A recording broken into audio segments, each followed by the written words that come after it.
everyone, thank you for joining us, and I'm very pleased to introduce Dr. Rebecca. Now, we haven't me and pronunciations, it happens every time. I've always words that I then go over. So I haven't even asked you how you pronounce your surname. I'm sorry. Well, I've had it for 17 years and I still have that problem, especially after a few drinks. It's Foljambe. Foljambe. It's Foljambe. It's like Normandy landings French, old French, apparently.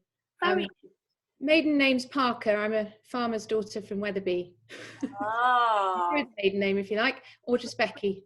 Becky. Yeah, don't worry with the Dr Foljambe, Foljambe, whatever it is. Oh gosh.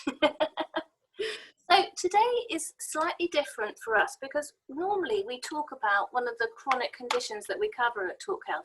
But having met Becky, I just was really interested in the things that Becky is interested in and has started really involving herself in these causes centered around young girls. We always talk about girls, but it is boys as well, really, isn't it, Becky? Very much boys. And I think if we're to kind of empathise from a boy's perspective, who are constantly being told, especially at the moment, that they might have misogynist traits or not understand a girl's perspective, if we're going to dare to even say that, which is often unjustified, especially for the young boys, I mean, give them a chance, we've got to be educating them in the same time and moment as the girls. And we realised that quite early on in our workshops. And one of the boys is about 16, 17, and he said, you shouldn't treat teachers separately because that undermines the point you're trying to make. If you want us to have equal responsibility for things like family planning, sexual health, we need to be taught together in real time, and we need to hear what the girls are worried about, and actually they need to hear what we're worried about. Because boys do actually really worry. You know, there are plenty of sensitive boys out there who really worry about getting this wrong. Absolutely. So we've sort of gone straight into it, but you know what we're going to talk about today, I suppose it's almost in two halves. One half is really understanding sexual consent so that we understand it more, and I think in this day and age being politically correct as well, it gets even a harder navigation, and girls being empowered. Once again, I've got swept into girls, but girls being empowered, but in lots of ways we're still behind the curve when it comes to sexual consent, as opposed to lots of other ways that women are empowered. I think younger girls, the sexual side is definitely behind, possibly also because it's not spoken about as much, it's not open. And you know what you were saying then about boys, it's if the conversation is about with both sexes at the same time, makes it much easier for everyone to discuss, as opposed to, oh no, you only talk about it if there's one sex there, I should think. And then the second half we're going to talk about, which is something which is, I suppose, is environment. I don't know if it would come under the term environmental, but very much around the planned child. And as Becky said a bit earlier to me, that it's, you know, we talk a lot about consumption and we're very aware of what's going on out in the world and how we can stop it, but it's very rare that we actually talk about the population side of consumption, which is what we're going to investigate in the second half of this webinar. As usual, please do post your questions as you go along, and then towards the end we'll have a look at hopefully Becky will be able to answer some of your questions if you have any, because I know it's a really interesting, and I think it's very much a thought-provoking topic. So Becky, if you'd like to, I think the best thing would be to first of all explain when we're looking at this subject as to how you got involved in it and how it started, and the charity that you've also set up. Yeah, okay. Well, I'm a GP. So I qualified as a doctor in 2003, and then I did my hospital jobs and had my children, and I became a GP in 2010. So I've been doing that over a decade now. And I've got an extra qualification in family planning. So I insert coils and implants and discuss contraception and try and keep my finger on the pulse with things like HRT and menopause as well. So that kind of women's health umbrella. I started going into schools just on an ad hoc basis, really, in my lunch break, in general practice. I'd nip across the road to the academy. There's 2 academies either side of our practice, and there's about 1,500 children in each, and I work in quite a deprived area. So we've still got relatively high rates of child pregnancies or teen pregnancies, so conceptions under 18. There's quite a high rate of unemployment, fuel poverty. So it's quite a vulnerable area in which I work, and I just thought, I wonder what it would be like just to get into the schools. So I started doing a girls group, and the school gave me a group of around 8 girls that I took for 8 weeks every Thursday lunchtime, and we went through the kind of autonomous aspect to everything from mental health, sexual health, bodily health, STIs, and then towards the end, and I always do it towards the end, when we've got a fundamental understanding of how our bodies work and our reproductive systems and mental health and infections and things like that, I'd open it up to talk about the wider world and what the planned pregnancy meant. And so I ended up usually with these girls that were a bit skeptical at the beginning, but by the end of week 8, when I've been popping over there 8 weeks in a row, I had a small group of wonderful young people who had become sort of friends and allies and ambassadors with these wonderful thought processes surrounding those issues. And it was so inspirational, really, to me, that whole journey. I decided to take the plunge and become a charity. Now, that's easier said than done. We finally became a charity in March 2019, and as you know, it wasn't long before COVID hit. But still done a lot. We've still got workshops out to a lot of children on sexual consent. We're now running a mental power workshop as well. And really, the sexual consent element is just part of that kind of spiral around the child, of teaching them about all the elements of being a young person in control of your life. That's our kind of strapline mission statement, so that we will come at any angle to support them in that with our workshops. So fundamentally, that's what we do. I design the workshops and train others to take them as volunteers. We all work for free around our jobs as paid professionals, be it nurses, counsellors, whatever.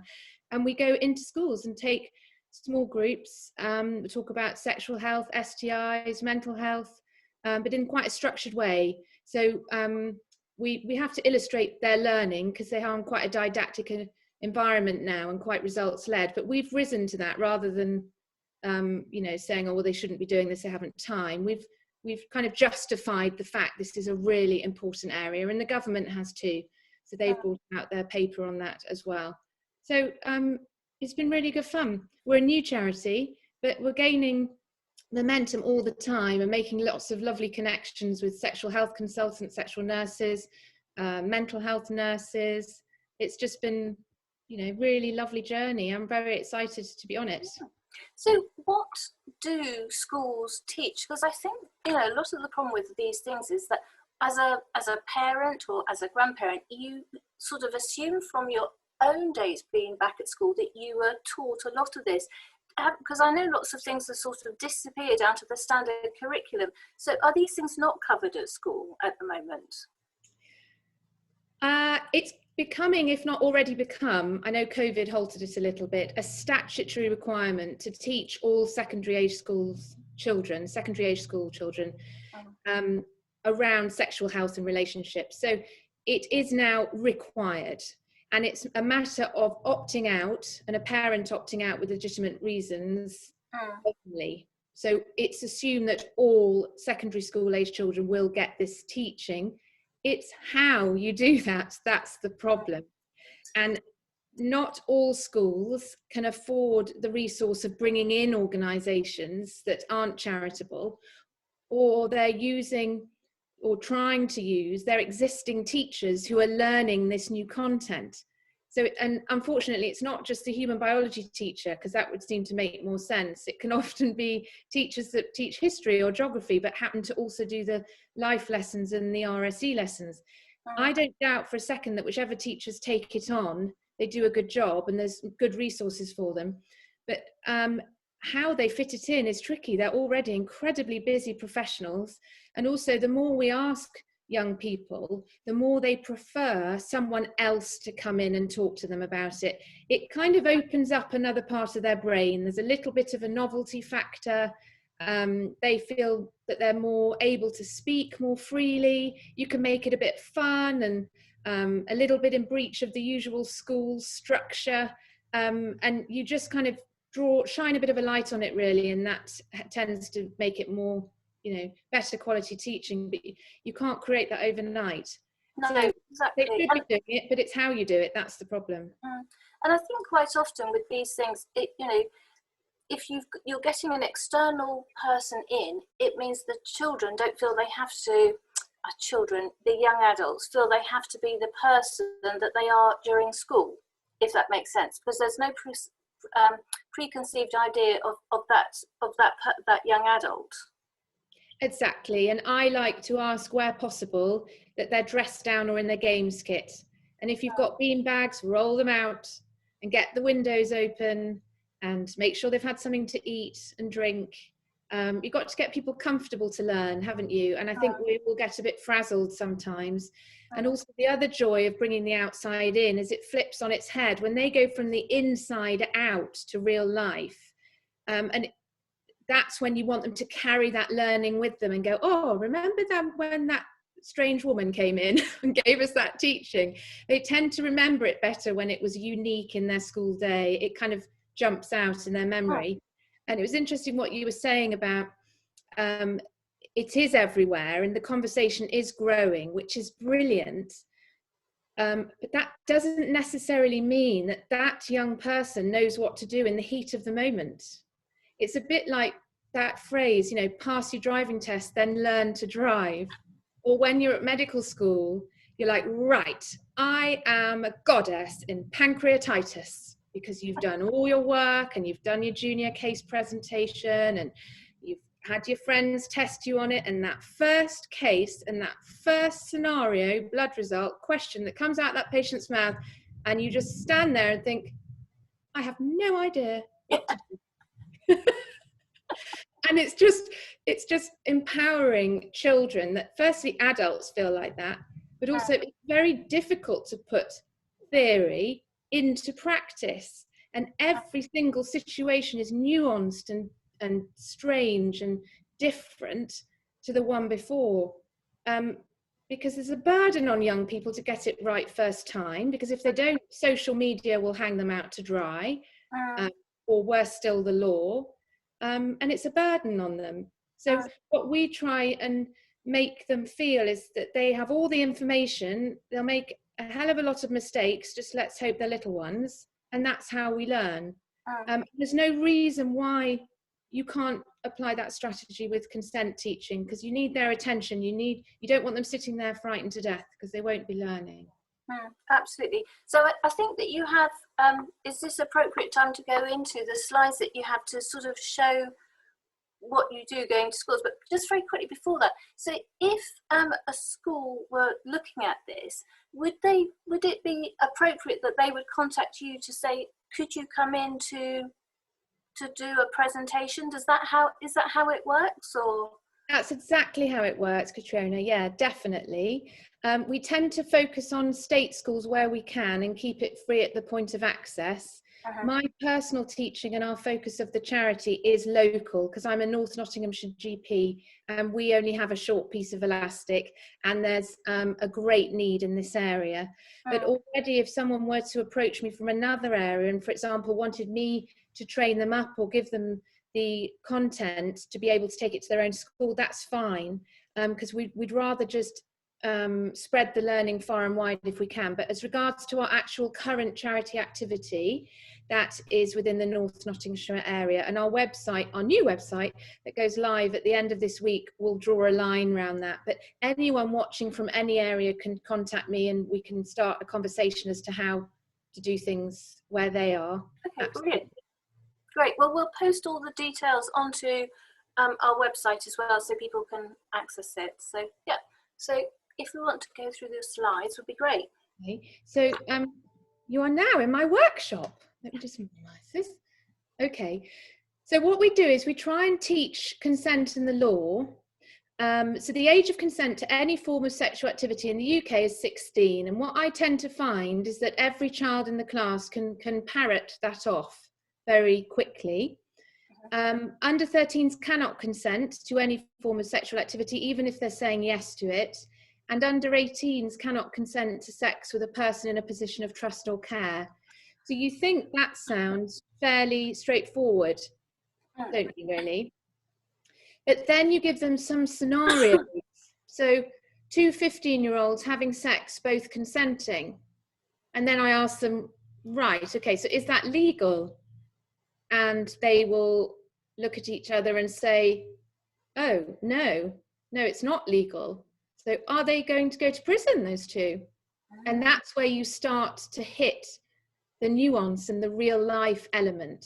So the answer to that question is no, they're very, very unlikely to be punished by the law, because the law is there to protect them from being exploited by those older than them in general. They're both 15, so they're of a similar age, and they're both consenting. So that means they have the freedom, choice, and capacity to give permission to engage in sexual activity. So in this situation, even though they're breaking the law, they're unlikely to be punished by the law. The law is there to protect them in that scenario. So that's quite a useful one to kind of talk to them about, because it's often extremely relevant to them if they're a room of 15-year-olds, and a lot of them will be in new relationships. It's between 1/3 and 2/3 of youngsters under 16 are having sex right now. So we need to get real. The main thing we need to make sure is it's safe sex and consenting sex or sexual activity. And this is regards of sexual orientation as well, obviously. Doesn't just apply to boy and girl. I think that's a point worth noting, isn't it, about sexual orientation? Because does it suddenly make it okay if they're the same sex? Well, the answer is obviously no. Absolutely not. Yeah, that's correct. Yeah. And then a 15-year-old having sex with a 12-year-old who has consented. See? So why have we got a problem here? Well, one of them is under 13. Yeah. So it doesn't matter if that 12-year-old is madly in love with that 15-year-old and has said they want to have sex. In this country, that is against the law. That 15-year-old who is taking responsibility for that consent is in big trouble, and the law doesn't care how old they thought that 12-year-old was. So a 12-year-old cannot consent. So they're under 13, therefore they cannot consent. So you're saying to children there, you're introducing them to the reality of situations. So this slide tends to get them thinking about real life situations, which is what you want, otherwise they're not learning. And then a 17-year-old having sex with his or her school teachers, they've usually got it by then. And they're like, oh, absolutely not. Because, you know, they're under 18 and that school teacher's in a position of trust or responsibility. And really, you've got to flex their muscles. So it's watch one, do one, teach one.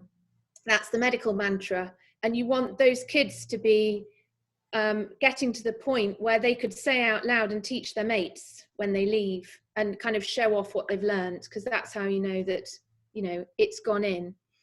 And I was just going to say very quickly that I think it's really worrying for children because, you know, they're very quick to be adults when they're teenagers, but when it suits them, suddenly, well, they're a child, so there shouldn't be any trouble for them because they think they can get away with it in many ways. And it's realizing, well, sadly, in lots of situations you can't. And these sort of things can go on your record and can change the whole course of your life in a heartbeat.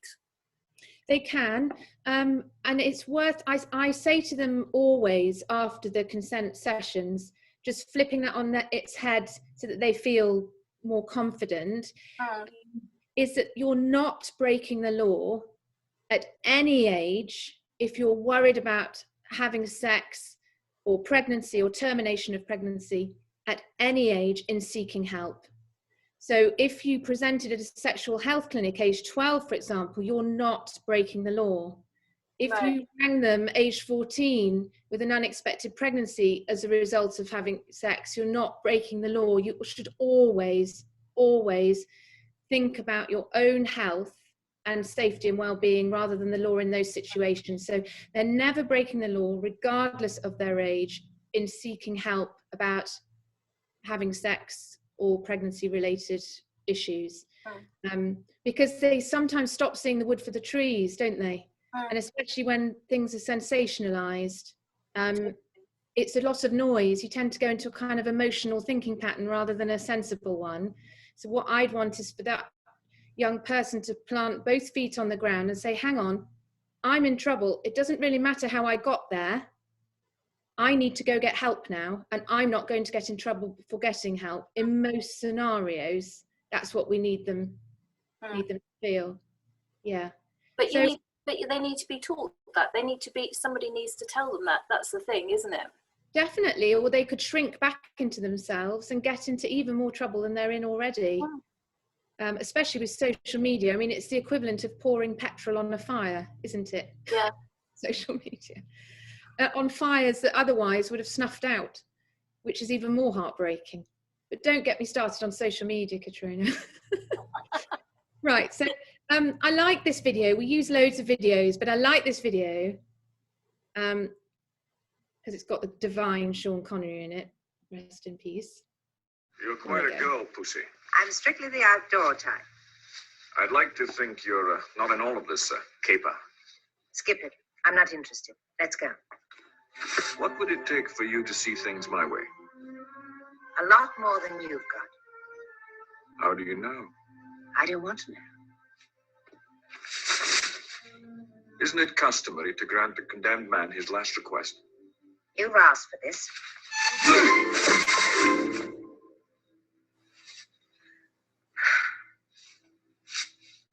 Get up. Certainly.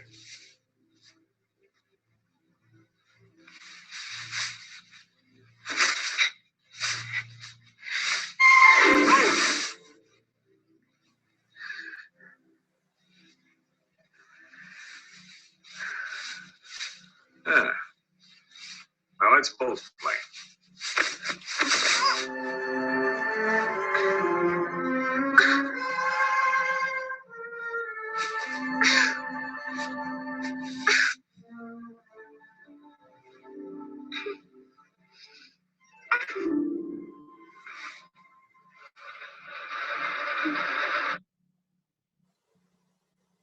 So that one always gets me talking.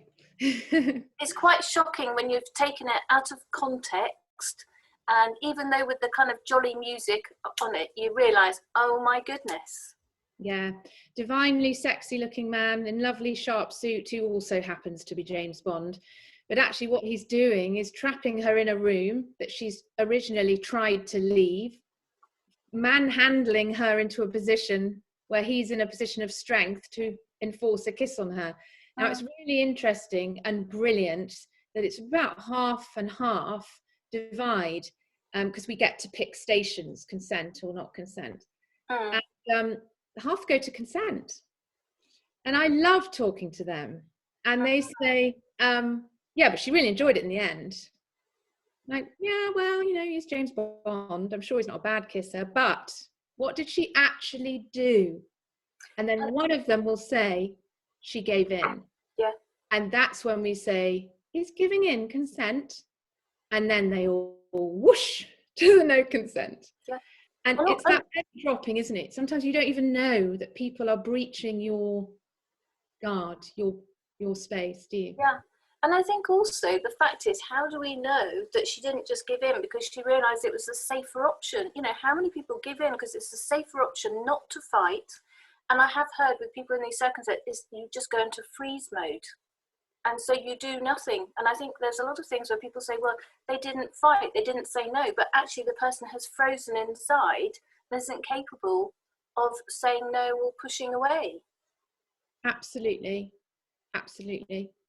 And for a 13, 14, 15-year-old to come up with that in a brain that we know is still developing, so we know that that prefrontal cortex isn't fully developed, so that adolescent state isn't fully over till we're 25. So for them to pull in nuanced thought in the spur of the moment like that, no, you think with your emotions, your fight, flight, freeze, you stop, don't you? Like you said, You do not want this bad situation to get any worse. What if he had a knife in his pocket? What if there was more than just him? You know, you can see, can't you? It's so easy, isn't it, to see how these situations escalate, and women or men, I guess, would freeze. Absolutely. Yeah, totally. Gosh, no, that's really sort of food for thought. So, was there any more slides on that one, or is that was the? Well, I mean, that's just illustrating really that consent theory is diddly easy, but is consent in practice easy? No, quite the opposite. So what we'd just like to make the kids realise, the students realise when they've finished, is that consent is ever evolving and changing. I think Sophie was mentioning earlier about relationships. That was a really, do you want me to touch on that as well? So Sophie was saying earlier that when you're in a relationship, sometimes there can be an assumption that that means that they do have access to sexual activity with you. That's just a given. You're expected to give it. And it's not an individual scenario, a moment in time. You've committed to that relationship. And by that very meaning, then all sexual activity is consensual sexual activity. But no, it's not. Any sexual activity requires consent. Now, it's quite easy in a long-term relationship to know that you've got consensual consent by a wink, or how your partner puts a glass of wine down. I mean, that's what happens when you know each other for a long time. But as youngsters, we teach them it's either an enthusiastic yes or it's a no. Communicate, you articulate, you negotiate, and you check and balance. So you can start with sexual activity, then they change their mind. Totally fine. Are clothes consent? No. Is flirting consent? No. Is silence consent? No.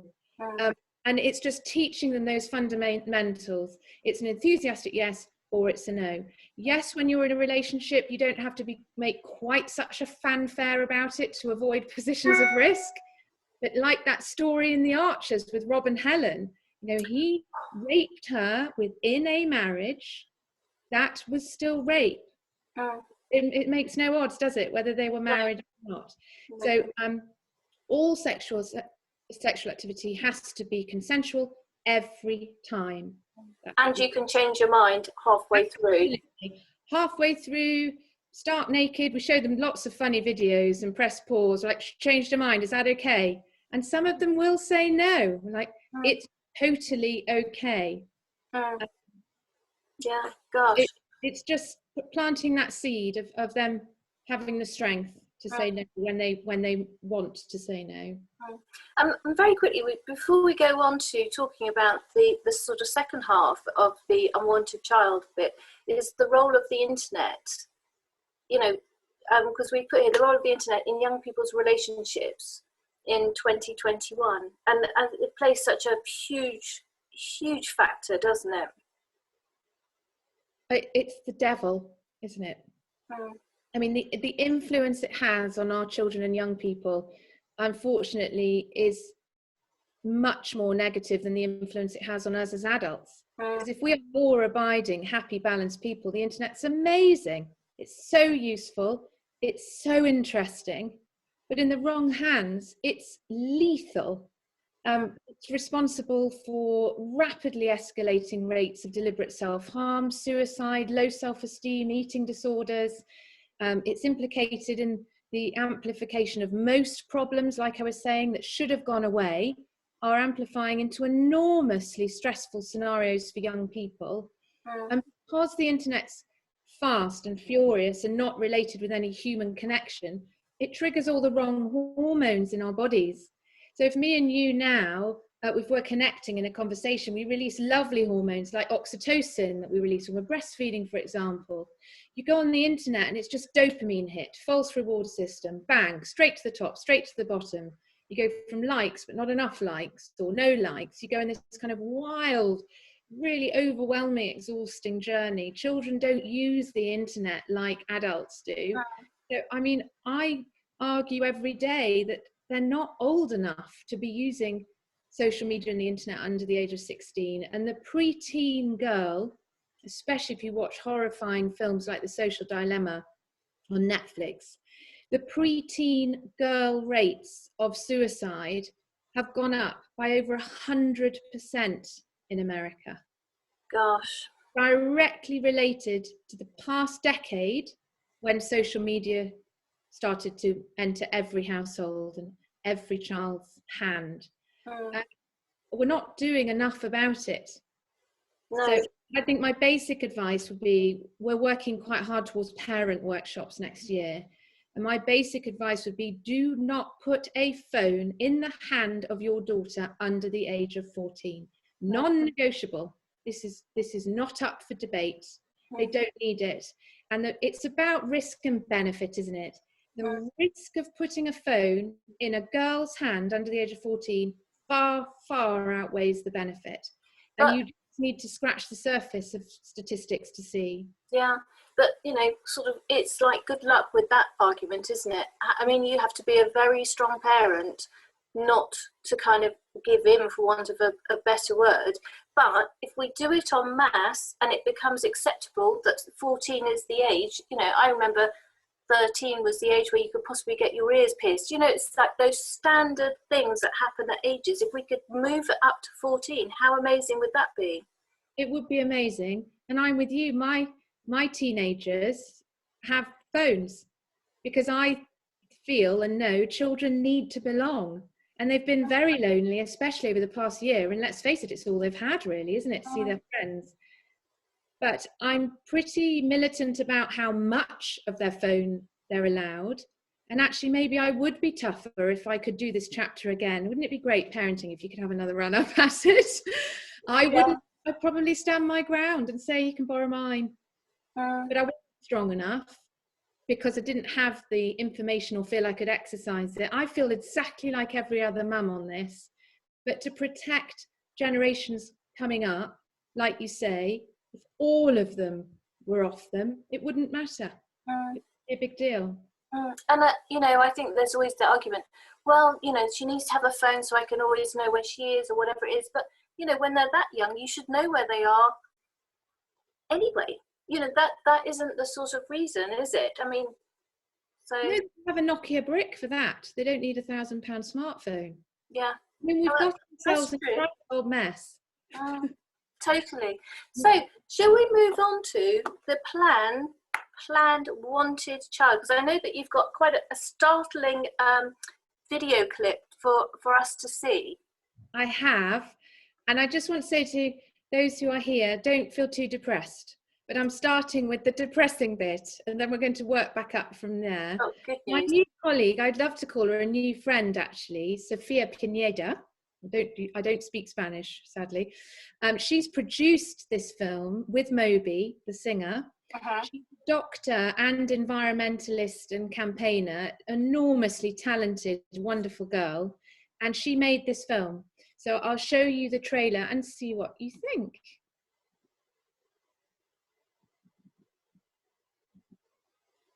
You're quite a girl, Pussy. Oh, here's James Bond again. Okay, here we go.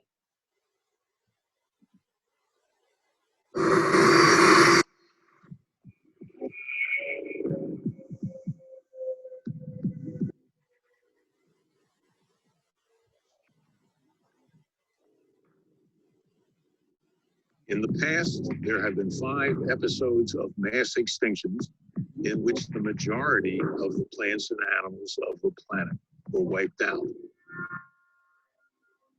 Right now, we're undergoing what's called a mass extinction. And that means that the rates of extinction are much higher. I'm sure many people think, what has biodiversity ever done for me and why should I worry about it? If you don't have a functioning ecological system, people will not survive. Rationing food and water doesn't get you down too. And I can't remember the last time we could eat 3 meals, just like normal. What's this I hear about fish? The staff say you're asking for fish at every meal. You know we don't have any. You don't have any at home either.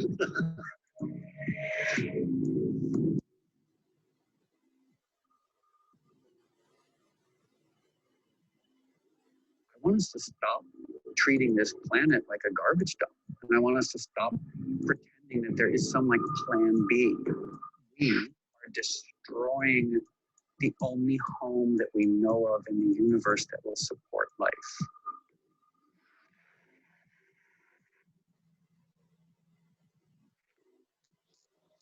We're the only species we know of that is determinedly set out to destroy itself.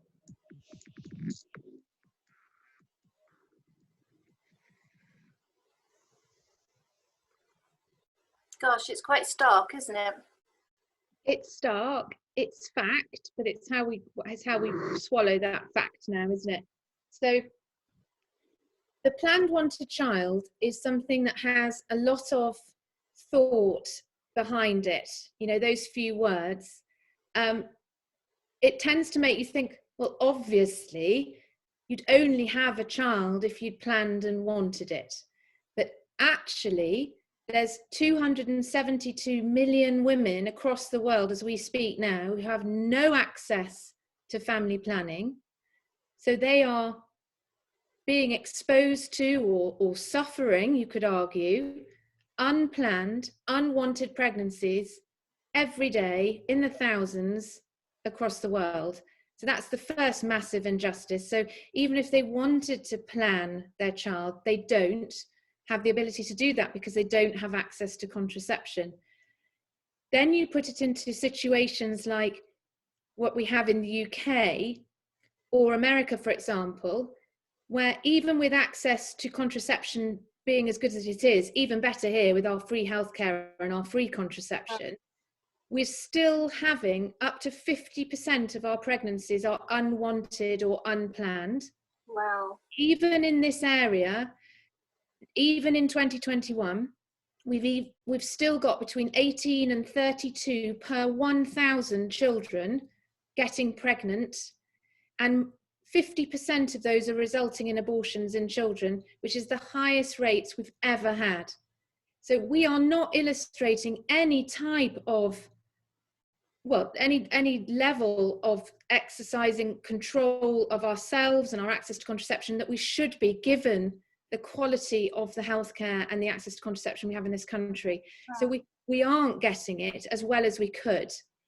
So when we look at population stats, this is a great one I do with the kids, and it usually gets a bit of a so going over to 200,000 years or something, human species have been around, haven't they? And due to the various influences of war, famine, high rates of adult mortality, high infant mortality, poor healthcare, no really modernized technology for many tens of thousands of years, the population stayed about stable until about the 1800s, where we reached our first billion in the world. And then over the last 200 years, we've gone from around 2 billion right up to almost 8. And we're going up by 1 billion every 12 to 15 years. You can see it in all sorts of horrifying bite-sized points. So, for example, the world increases by the equivalent of the population of Germany every year. There are 1 million babies being born across the world every 5 days. There's so many real life and actual statistics, and you can address them or communicate them in a way that, however, you know, it makes people able to understand it or relate to it. We have a problem. Yeah, we do have a problem here. I'll just stop the sharing there. The reason why it's important is because we know that we need to tailor our consumption, that we're consuming too much per head, especially in the developed world. But the population rates going as they are, we have to bring those down to a level where we become sustainable. So we're using 1.5 Earths finite resources at the moment, or we only have one Earth, for example. So there's elements that are quite chilling and frightening, but if we just had planned wanted children in a conscientious way, that would really have an impact on the rate of population growth, and then this problem would be much easier to solve. it's quite a difficult conversation to have, and you can feel like it goes wrong sometimes because people can feel like they're offended or that we're trying to be controlling. But the fact is, it's a tender thing to do, to look after our existing children, because they're required, as we are, to live in this world with our finite resources. So we need to look after the ones we have. That's sometimes a difficult message to get across, bizarrely, actually. So how does that sort of equate then with China, with their, I mean, do they still have their one child or two child rule or whatever it is? You know, I don't know the answer to that question. I thought they didn't, but I'm not completely sure. I mean, smaller families, I mean, they account for an enormous proportion of the world population. So what they do is strongly influential. Yeah, it is very strange in understanding population and how population moves across, because, you know, isn't it something that we don't necessarily have enough people? Our rate of birth in the UK has actually gone down, hasn't it? So, but I suppose it's all relative, isn't it? Because we started off having, when I was younger, it was 2.2 children per family, and now it's 1.6 or something like that. But I suppose if you're still keeping going, and the biggest problem is because our life expectancy has changed by sort of 20 years or something. So suddenly the population has whizzed up, not necessarily because we've got more births, but because people are living that much longer. Yeah, and you're right, that it has changed. The birth rate has gone down in comparison to past years, and the average age of first child has gone up. So we'd hope that we're moving towards slightly older women making that choice to have a family in a slightly more mature and considered way, because it tends to work out better for child and mother. But I think the argument is it's not right for us to say, well, that's okay, because we generally have smaller families in this country anyway. It's a problem for the overseas. Because yes, in areas like sub-Saharan Africa, they might be having 5 or 6 or 7 children on average per family, but their footprint on the planet is so much less than ours. So our footprint is something like 4 times more damaging than one of theirs, and the rates in America is 7 times per person more damaging than the footprint of someone in a developing country. So it's got to be about your impact on the planet as well, the impact your feet are having on the planet too. And that's a really interesting and leveling argument, because we can't just sit back and say, yeah, but we use our contraception, and on the whole we do have our children later, and it's getting later every year, but we're also driving big cars and we're on planes a lot, and we have lovely warm toasty houses, and they don't in general in developing countries. Yes, their birth rates are higher, but they have miserably poor access to contraception in those areas. And if we can right that wrong, it will all start to balance. And that's the hope element. And when you look at institutions like the Bill and Melinda Gates Foundation, Melinda Gates has wrote this absolutely wonderful book about them called The Moment of Lift. And she talks very eruditely about, because when you have somebody who's sublimely rich like those two, people come out with the phrases like, oh, well, they'll just throw money at the problem. And she talks so eruditely in her book at how that not only does nothing, it often makes situations worse. It's the absolute definition of hit and run. And it can disrupt communities, leave educational messages unfinished. So what you have to do is get into communities, understand what's realistic in order to instigate change over time. And that's why they're starting to talk about more and more about educating and empowering women, improving their access to contraception, getting them involved with agricultural policies. All these ground level things that seem obvious can actually be just as powerful, if not more, than all these technologies to clean the air. You know, it's a go green, powerful strategy to look after the girls, to empower them, to educate them, to show them where contraception is, to get them involved in understanding science. It's all part of it. So that's the kind of depth and colour to the planned wanted child. And I always feel a little bit ashamed if that conversation goes wrong, because I'm like, I've done that wrong. This should be hopeful at the end. You should end in a position of hope, because we have so much power to make change.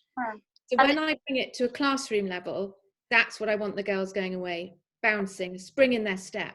Hey, I'm not pregnant yet, so I've got all those decisions to make myself when I'm ready in my own good time, and I know where my body begins and ends. I have control of my mind. You want them to leave with a bit of a bounce, even when you chuck them those awful statistics. There's still a way of delivering it. I'm learning every day. And I suppose what it is to have that conversation and saying to people, no one's trying to stop people having children. That's absolutely not what it's about. But as everything, it boils down to education, doesn't it? And I'm glad that you said that, the word education, when you were talking about, third world countries and things like that. So, this business of throwing money at a problem. Yes, you have to have money to be able to start it in process, but you have to it's all about giving people the tools, and education is one of the big tools to give someone, along with empowerment. Absolutely. And I'd never say never have children. What an awful hypocrite I'd be. I've got my own children. I'm one of 4 children who happen to be my 3 best friends. But you've got to have control of it. And as I said, 50% of pregnancies are still unplanned or ambivalent. Oh, it doesn't matter if I get pregnant. And you think, really? Can we emotionally and financially afford the ones we've got now? Can our planet afford them? Yes, please still have children, but how about we think about having 1 less or half less per household, or 1 less every other household, would solve our population problems. Just that tiny change. And if you go onto the Population Matters website, they've got a wonderful video that I show the kids as well, called Smaller Families. And these are not kind of communist, fascist rule kind of legislation. This is just planting ideas. Hey, if we just have a few less children, look at the result, look at the end result. No one needs suffer. We just love and look after the ones we've got even better, on a planet that can look after them better. Everyone's a winner. Definitely. So funny enough, today there was a thing, because obviously Biden has now really jumped into the planet, but I wonder what is said there at all about any form of population. And I don't want to even use the word control, because that once again, that gives the wrong connotations, doesn't it? I mean, maybe we can, as time goes on, we can get to that word control, as long as people understand what it means, and it's not a big brother control word. Yeah, I mean, I think we should be allowed to just say population without another word after it, really, shouldn't we? We say consumption, we don't need to say control after it. Everyone assumes, yes, we've got to get our consumption under control. We've got to sort this out. I think it's because we're human beings, living, breathing, crying, laughing, feeling human beings, that somehow we've made it emotive and sentimental. It's just not. What is sentimental is us all meeting our deaths prematurely, or worse still, our children or grandchildren, because we didn't look after the planet. That's sentimental. So we should be able to just say consumption, population, around big, shiny board tables in huge multinational meetings. We should be able to just say it. And I think when you look at people like Alicia Graves from the Oasis Initiative, she's fabulous, and she's in the film Endgame 2050. And she just says, we just keep chipping away, keep introducing it to conversations. I mean, I've had some horrible dinners where I've brought it up, and literally someone's virtually thrown a fork in my eye. And I just think, oh, well, better luck next time. You've just got to keep trying and putting it out there. And what's really annoys me, sorry to use such negative language, is it doesn't trouble the kids at all. They don't get a bit uppity or offended or insulted or feel that their autonomy is being compromised. It's us judgmental, chippy adults. And I just think we need to turn everything on its head, Because when I do population chats with a room full of 15-year-olds, I mean, I could fly when I leave the room, how they get it, how positive they are, how empowered they feel. But it's horrible to think they go home and talk to mum who says, what? How dare they put that in your head? And I think that will settle. I think people like David Attenborough, Chris Peckham, all these wonderful conservationists, environmentalists, they pack such a hard punch and they do such wonderful films and productions. It's quite easy to get on board. You know, you can turn it off not feeling suicidal. It is possible. Just got to have a go. Yes, and I think what's always very good with a lot of those things when you watch them is they say we can make a difference starting now, and that's what it's all about, isn't it? We can make a difference, and you know, we don't always all have the rights that we think we have. Absolutely. And you know, we're not entitled to this planet. We're custodians during our lifetime, and we're guardians more I mean. It's our responsibility to look after it during our lifetime and then hand it on to our children and grandchildren who hopefully won't hate us too much. So just sort of thinking that, so I was going to say to sum it up, I was just sort of thinking, so it is understanding, first of all, to start off with as a very young person to understand what consent is about. You know, it's absolutely your choice, you make the decisions and you can change your mind at any time. And then looking at how you go in, which I think is just wonderful, the work that you're doing in schools and so needed for people to have these open conversations.